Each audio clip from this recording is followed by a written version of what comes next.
otoño. Este afecta a todas las edades, sin embargo, hay una tasa de morbilidad con el Campylobacter jejuni que es mayor entre los niños pequeños y adultos jóvenes, a diferencia del Campylobacter fetus que tiene más alta morbilidad en edades más mayores. La transmisión se da a través de la ingesta de alimentos contaminados como carne de ave mal cocida o poco cocida, leche sin pauperizar o agua no potable, y contacto con animales domésticos infectados como los perros, los gatos y las aves. En su patogenia de esta infección implica desde la ingestión de la bacteria, en donde ésta se adhiere, invade y coloniza lo que es el tracto digestivo, produciendo así las toxinas. Allí la bacteria daña lo que son las células epiteliales y así encadenando una inflamación local. Mientras algunos serotipos producen lo que son las toxinas que contribuyen a la diarrea.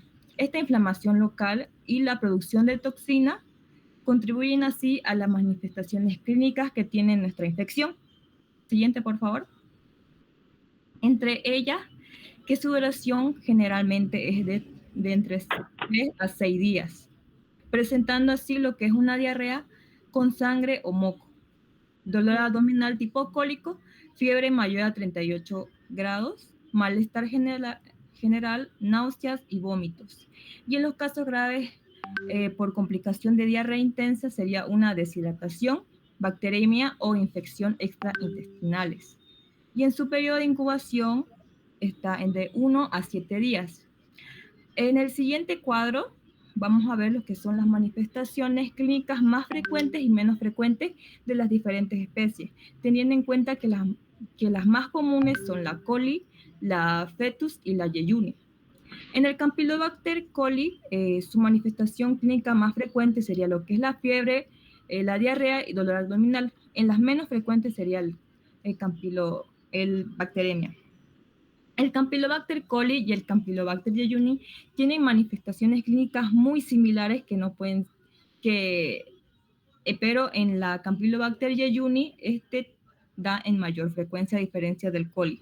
En el Campylobacter fetus tiene como clínica más frecuente lo que es la bacteremia, septicemia, meningitis, infecciones vasculares. Y entre las menos frecuentes sería lo que es la diarrea y fiebre recurrente. En el Campylobacter jejuni sería frecuente la diarrea y la menos frecuente gastritis crónica y bacteremia. Siguiente, por favor. ¿Cómo podemos diagnosticar esta infección? Se da gracias principalmente por el coprocultivo. Este es un método común en donde utilizaremos lo que es muestras de S. En estas se cultivan para buscar y confirmar la presencia de la bacteria. Otro diagnóstico que podríamos utilizar sería el PCR, en donde podemos detectar el ADN de la bacteria. Una menos específica sería la ELISA, en donde detectaremos lo que es el antígeno en ese. Y también utilizaríamos lo que es el hemocultivo para poder descartar lo que es una bacteremia, sobre todo en pacientes inmunodeprimidos. Siguiente, por favor. ¿Qué complicaciones tiene lo que son estas infecciones? En el caso de Campylobacter jejuni, dada por la deshidratación intensa, de la diarrea intensa sería una deshidratación severa, una colitis hemorrágica, el síndrome de Guillain-Barré, artritis reactiva y síndrome de intestino irritable postinfeccioso. Con respecto al Campylobacter coli, sería lo mismo que el Campylobacter jejuni, pero es menos frecuente y más leve. En el caso del Campylobacter fetus, daría una complicación de una bacteremia, endocarditis, meningitis y abscesos cerebrales e infecciones intrauterinas. Siguiente, por favor. En el tratamiento de esta infección, teniendo en cuenta que esta infección es autolimitada, en donde no se requiere para casos leves el uso de antibióticos, más que todo es tratar la deshidratación, pero en caso de que presente fiebre alta, disentería grave, enfermedad prolongada o paciente inmunodeprimido, se recomienda el uso de antibióticos como la citromicina, 500 miligramos cada 24 horas por 3 días. También Como régimen alternativo para adultos sería fluoroquinolonas como el ciprofloxacino, 500 miligramos vía oral cada 12 horas por 3 días. El levofloxacino, 750 miligramos cada 24 horas por 3 días. Siguiente, por favor. Para pacientes con inmunosupresión, trastorno de inmunosupresión y enteritis no complicada como el Campylobacter complicada por Campylobacter jejuni, el tratamiento puede prolongarse de hasta 7 a 14 días. Para una infección sistémica, el tratamiento sería utilizar carbapenémico, debe iniciarse de forma empírica con imipenem 500 miligramos intravenoso cada 6 horas o con meropenem 1 a 2 gramos intravenoso cada 8 horas. Siguiente, por favor. ¿Cómo podemos prevenir esta infección? Principalmente con la higiene alimentaria y la higiene personal, en donde en la higiene alimentaria podríamos implementar lo que es cocinar bien las carnes, especialmente el pollo, ya que el Campylobacter muere en altas temperaturas, evitar el consumo de carne cruda o poco cocida, lavar los utensilios, tablas y superficies después de manipularlo, y la higiene personal es donde involucra lo que es el correcto lavado de manos antes de la comida y después de manipularlas. Siguiente, por favor. Con respecto, ahora vamos a tocar el tema de la salmonelosis. Esta bacteria es del género Salmonella, en donde puede proliferar en tanto humanos o animales, causando diversas enfermedades. Encontramos distintos serotipos como el Salmonella typhi, Salmonella paratyphi, en donde este infecta al humano, donde este provoca lo que es la fiebre tifoidea o fiebre entérica. También hay otros tipos de serotipos donde son la no tifoidea, en donde estos infectan animales y pueden causar lo que son las gastroenteritis, bacteriemias o infecciones localizadas. Siguiente, por favor. En la etiología de esta bacteria, este es un bacilo gram negativo, anaerobio facultativo, no formadores de esporas, pertenece a la familia de Enterobacteriaceae. Esta especie, entre las especies principales tenemos a la Salmonella bongori, Salmonella enterica, en donde hay 6 subespecies, donde la primera es patógena para humanos. También existen más de 2.500 serotipos. En su tamaño de 2 a 3 por 0.4 fermentan lo que son la glucosa, producen nitratos, no generan citocromo oxidasa, producen lo que es el GA al fermentar azúcares, esto excepto en el Salmonella typhi. Son móviles, presentan flagelos perítricos. Solo el 1% de las cepas fermentan lo que son la lactosa. Siguiente, por favor. En la patogenia de esta infección se da a través de primeramente la ingestión de lo que es la bacteria. Ingresa a través de las células M, de las células epiteliales especializadas, absorben y hacen que los antígenos luminales transiten para su captación por las células inmunes fagocíticas como los macrófagos, neutrófilos. Esto es seguido por inflamación y fagocitosis de las bacterias y reclutando hacia las células T y a las células B. En la salmonelosis sistémica como la fiebre tifoidea, la salmonela puede digerirse a tipos específicos de las células del huésped, como células dendríticas o macrófagos, que favorecen la diseminación a través de los vasos linfáticos y sanguíneos, a los ganglios linfáticos mesentéricos y a los tejidos más profundos. Este luego conduce al transporte hacia el vaso, médula ósea, hígado, vesícula biliar. Estas bacterias luego pueden persistir de por vida la médula ósea y la vesícula biliar. Este produce un reesparcimiento periódico de la superficie de la mucosa a través de los conductos biliares que pueden producirse desprendiendo de la superficie de la mucosa. El interferón gamma que puede producir dependiendo de la superficie de la mucosa, secretando por las células T, tiene un papel en el mantenimiento de la persistencia, controlando así la replicación y la replicación intracelular de la salmonela. La interleucina número 12, que puede aumentar la producción del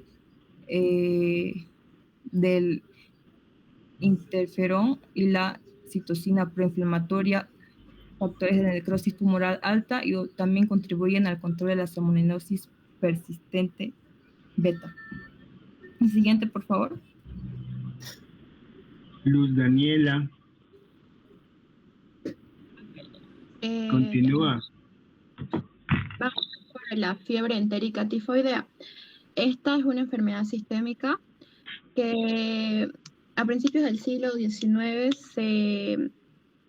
la fiebre tifoidea se definió como una enfermedad singular desde el punto de vista anatomopatológico y que se distingue por la hipertrofia de las placas de Peyer y de los ganglios linfáticos. En epidemiología lo que vamos a ver es la transmisión, que se transmite a través de las aguas contaminadas o alimentos contaminados.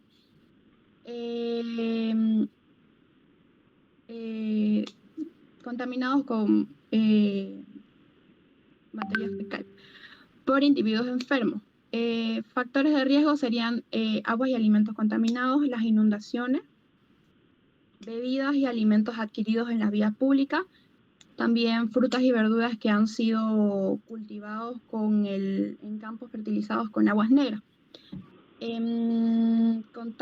Contacto casero con personas enfermas, falta de acceso a retretes y infecciones previas con Helicobacter pylori. Siguiente diapositiva, por favor. Ya, se calcula que en el mundo hay de 21 a 27 millones de casos de fiebre entérica, con 200.000 a 600.000 muertes cada año. La incidencia es más alta,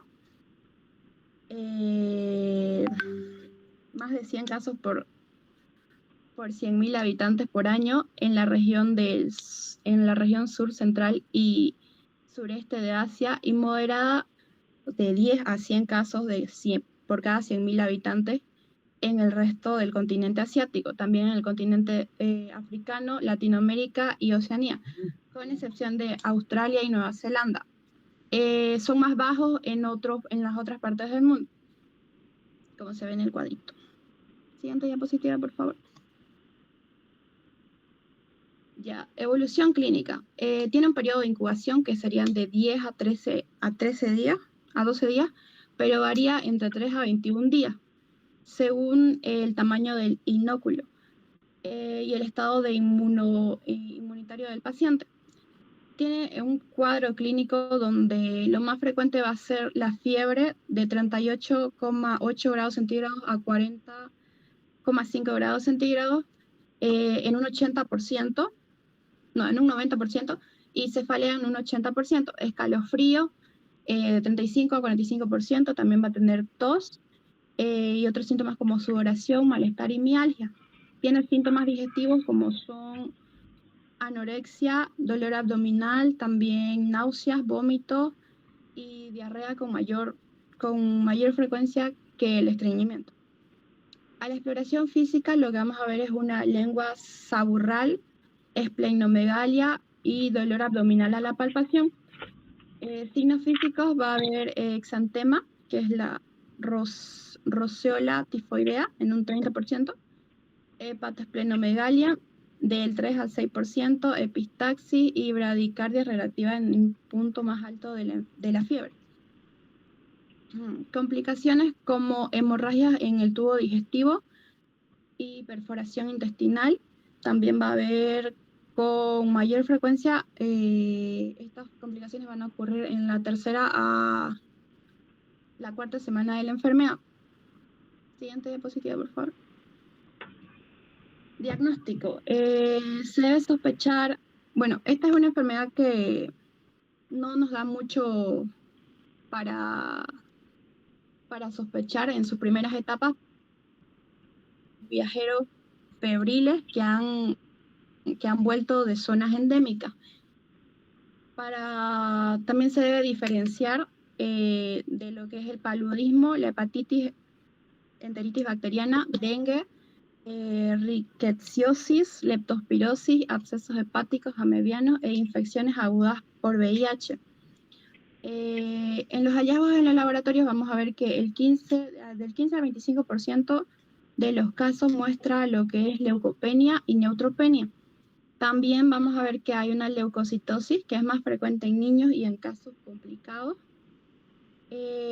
por la perforación intestinal o infecciones secundarias. También vamos a ver alteraciones moderadas en lo que es... siguiente diapositiva. Alteraciones moderadas en lo que son de las pruebas de la función hepática, con elevación de las enzimas musculares. El diagnóstico definitivo, o sea, la confirmación de que esta patología va a ser el aislamiento de la Salmonella typhi o Paratyphi. Después vamos a ver lo que es el tipo de muestra y utilidad y sensibilidad.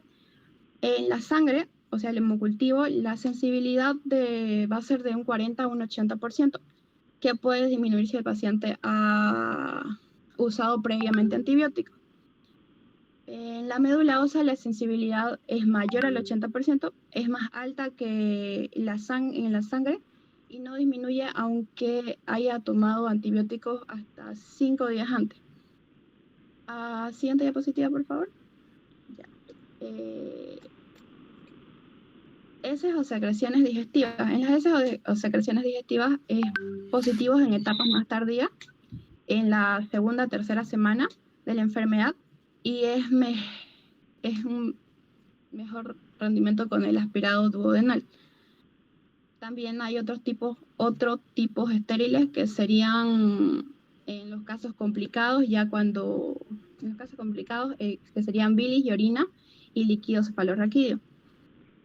Entre las pruebas serológicas y moleculares tenemos la prueba de Widal, que detecta aglutinas y febriles, pero tiene una baja especificidad. Pruebas rápidas para anticuerpos como contra proteínas de membrana. También pruebas moleculares, PCR y amplificación de antígenos más sensibles, pero no son disponibles en las zonas endémicas. Tratamiento. La fiebre entérica tifoidea, que sería para la fiebre entérica tifoidea, la antibioticoterapia temprana y adecuada previene lo que son las complicaciones graves. Reduce la mortalidad a menos del 1% y la elección de antibióticos depende de la susceptibilidad local de la Salmonella typhi. Entonces, para el tratamiento empírico, vamos a ver lo que es la ceftriaxona y la acitromicina. Para una bacteria sensible vamos a ver lo que es el tratamiento óptimo y un tratamiento alternativo. El tratamiento óptimo sería la ciprofloxacina y el alternativo hay la acitromicina, y el alternativo debería ser la amoxicilina y también el cloranfenicol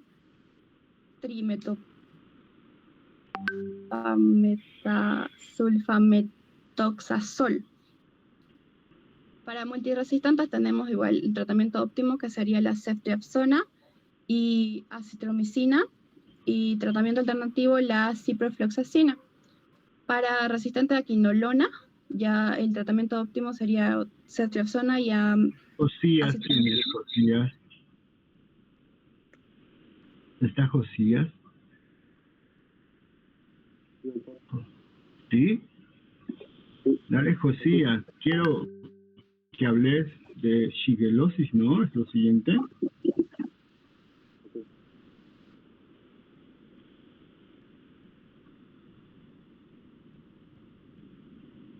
Shigelosis. Vamos. La shigelosis es una enfermedad infecciosa intestinal aguda causada por la bacteria del género Shigella. Pertenece a la familia de Enterobacterias, son bacterias de morfología vascular, esporuladas e inmóviles.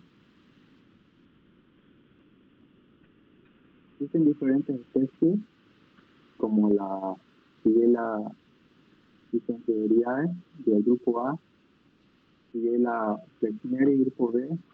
Del grupo C tenemos la Shigella bovis, grupo D la Shigella sonei. Acá se dividen este cuadro de diferentes serotipos, los principales, la distribución, las características. Por ejemplo, en la Shigella grupo A, la dysenteriae, tenemos 15 serotipos, un aproximado, y el serotipo principal es la Shigella dysenteriae, y es más virulento. El otro serotipo, existe 6 serotipos y varios subserotipos en el grupo B y la Shigella flexneri. Serotipo del 1 al 6 es el principal de ellos. En la Shigella, el grupo A de la dysenteriae, es la causa de disentería epidémica severa porque produce toxina en la Shigella, ¿no? Frecuentemente en países en desarrollo. El grupo B causa shigelosis endémica frecuentemente en países de desarrollo. Provoca cuadros moderados a graves. El grupo C, bovis, la Shigella bovis, tiene 18 serotipos. El serotipo principal siempre dominio. La distribución característica es menos frecuente, se observa en las regiones específicamente de Asia, de África. El grupo D, la Shigella sonei, tiene un serotipo único, y predomina en países industrializados. Causa formas más leves de la enfermedad. La epidemiología. La infección de la Shigella alcanza su máximo en la fase aguda de la enfermedad. Las bacterias son transmitidas con mayor eficacia por vía fecal oral. Y algunos brotes se provienen de la transmisión alimentaria huédica. En las zonas pobres, las moscas transmiten Shigella. El gran potencial infeccioso de la Shigella se refleja en el inóculo tan pequeño que se necesita para provocar una infección. La tasa de afección tan alta en los brotes en guarderías es del 33 a 73%. Esto es bien común porque su principal transmisibilidad es de fecal oral, ¿no?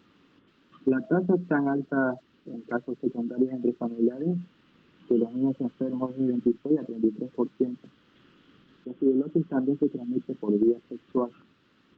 A lo largo de la historia ha habido epidemias de shigelosis en situaciones de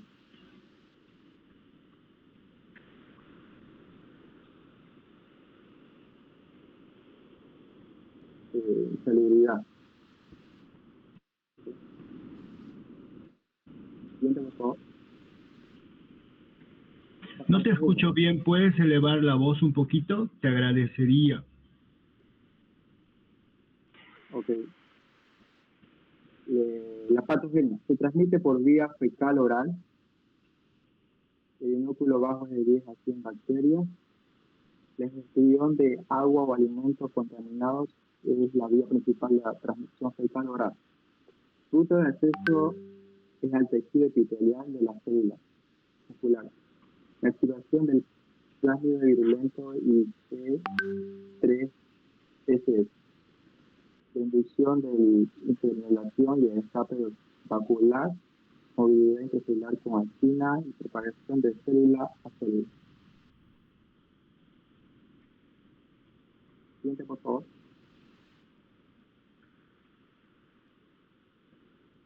Las manifestaciones clínicas. Esta tiene una evolución en 4 fases: la incubación, la diarrea acuosa, la disentería, la fase postinfecciosa. Como ya se lo dijo al principio, las manifestaciones son agudas y las características iniciales es fiebre transitoria, diarrea acuosa, que desaparece por sí sola, malestar general, anorexia. El periodo de incubación es de 1 a 4 días, pero puede prolongarse hasta 8 días. Los signos y síntomas son las molestias abdominales leves o cólicos intensos, diarrea, fiebres, vómitos y tenesmus. Las manifestaciones casi siempre más graves son en los niños, ¿no? Por la fiebre, que llega hasta 40 a 41 grados centígrados. La anorexia más profunda, así como diarrea acuosa.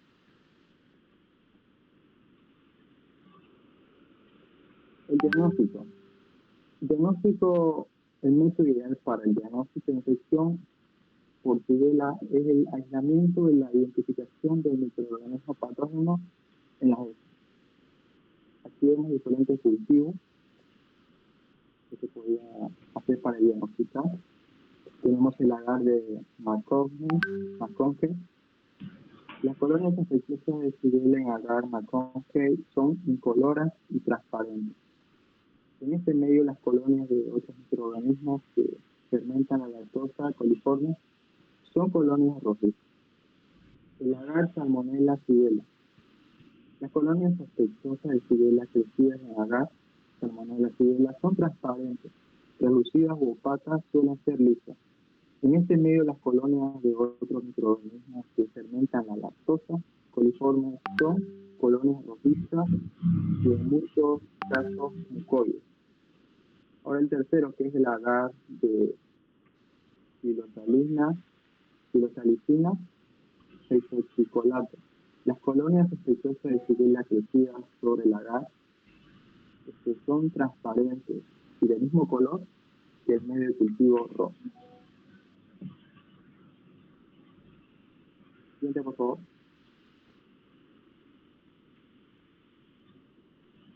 El tratamiento para la Shigella. El esquema es diferente en niños y en adultos. Se empieza por el ciprofloxacina, que en niños se da de 500 miligramos por kilogramo, y en adultos de 500 miligramos, cada 12 horas por 3 días, vía oral.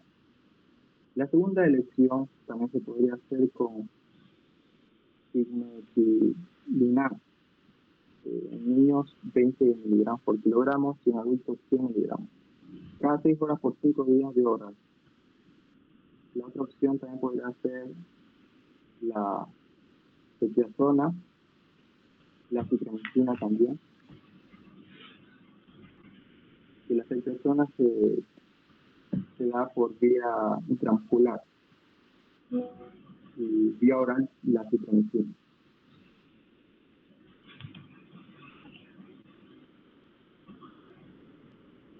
Siguiente, por favor. Ahí les puedo recalcar algo, por favor, no pongan medicamentos intramusculares. Si vienen niños, se colocan medicamentos intramusculares, como la penicilina. Siempre intentar en personas adultas, porque en niños es más difícil hacer una canalización de vía periférica, como colocar un tapón para administrar medicamentos, dosis horario. Por ejemplo, si ponen ceftriaxona cada 12 horas, el paciente va a necesitar un tapón heparinizado se llama. Le colocan una vía y le colocan el tapón y el paciente va a hacerse colocar su antibiótico cada 12 horas. Intenten siempre canalizar una vía periférica. Un antibiótico intramuscular significa un depósito, y cada cosa que he visto con abscesos, partes blandas por mala colocación del antibiótico. Y las penicilinas, ni que se diga, es polvo y agua, lo mezclan y administran eso. A veces no se mezcla bien, el depósito es malo y tenemos problemas después con abscesos y demás cosas, ¿no? ¿Dónde está su compañera? ¿Dónde está? Anabel Guerrero. ¿No está? No está, ¿no? Está en clase, pero dijo que su micrófono no se escucha. Dijo presente hace rato, pero no se escucha, dice. Pero es parte de la exposición, ¿no? Sí, doctora, ella igual participó. Rosali, ¿quién es? Presente, doctor. Rosali, por favor, cuéntanos el caso clínico. Ok. Siguiente diapositiva, por favor. Bien. Una mujer de 24 años consulta por diarrea intensa, dolor abdominal y fiebre. Relata que hace 2 días comió pollo a la parrilla en un puesto callejero y desde entonces presenta diarrea líquida con moco y algo de sangre. Alrededor de 6 a 7, menciona que también tiene alrededor de 6 a 7 deposiciones al día, acompañadas de dolor abdominal tipo cólico y fiebre de 38 grados centígrados. No ha tomado antibióticos recientemente ni ha viajado. Se le solicitan estudios complementarios. En el hemograma se muestra leucocitosis de 12.800 milímetros cúbicos. El coprocultivo evidencia crecimiento de colonias características de